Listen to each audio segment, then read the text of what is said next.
தஞ்சாவூர் மல்லிப்பட்டினம் அரசு மேல்நிலை பள்ளி ஆசிரியை ஒருவர் பள்ளி வளாகத்திலேயே குத்தி கொலை செய்யப்பட்டிருக்கிறார். ஆசிரியை ரமணியை குத்திக் கொன்றதாக காவல்துறையினர் மதன்குமார் என்பவரை முதற்கட்டமாக கைது செய்து விசாரித்து வருகின்றனர். பள்ளி வளாகத்தில் குத்தப்பட்ட ஆசிரியை மருத்துவமனைக்கு கொண்டு செல்லும் வழியிலேயே உயிரிழந்ததாக தகவல் தெரிவிக்கப்பட்டிருக்கிறது.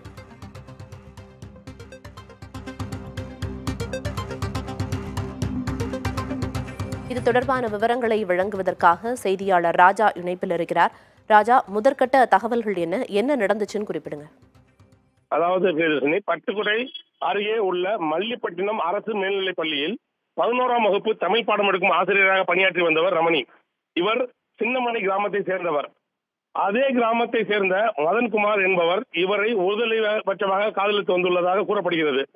அதன் அடிப்படையில் நேற்று அவர் பெண் கேட்டு சென்றதாகவும் அவர் குடும்பத்தினர் பெண் தர மறுத்ததாகவும் கூறுகின்றனர். அதன் தொடர்ச்சியாக மன உளைச்சலில் ஆளான மதன்குமார் இன்று காலை பள்ளியில் ஆசிரியர் அறையில் அமர்ந்திருந்த ரமணியை தாக்கி கையில் மறைத்து வைத்திருந்த கத்தியால் கழுத்தில் குத்தியதால் படுகாயம் அடைந்தார்.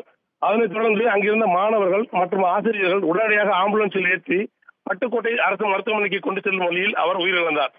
அதனைத் தொடர்ந்து சேதுபவா சத்திரம் போலீசார் மதன்குமாரை கைது செய்து விசாரணை செய்து வருகின்றனர். இதனால் இந்த பகுதியில் பெரும் பதற்றம் ஏற்பட்டுள்ளது. விவரங்களுக்கு நன்றி ராஜா.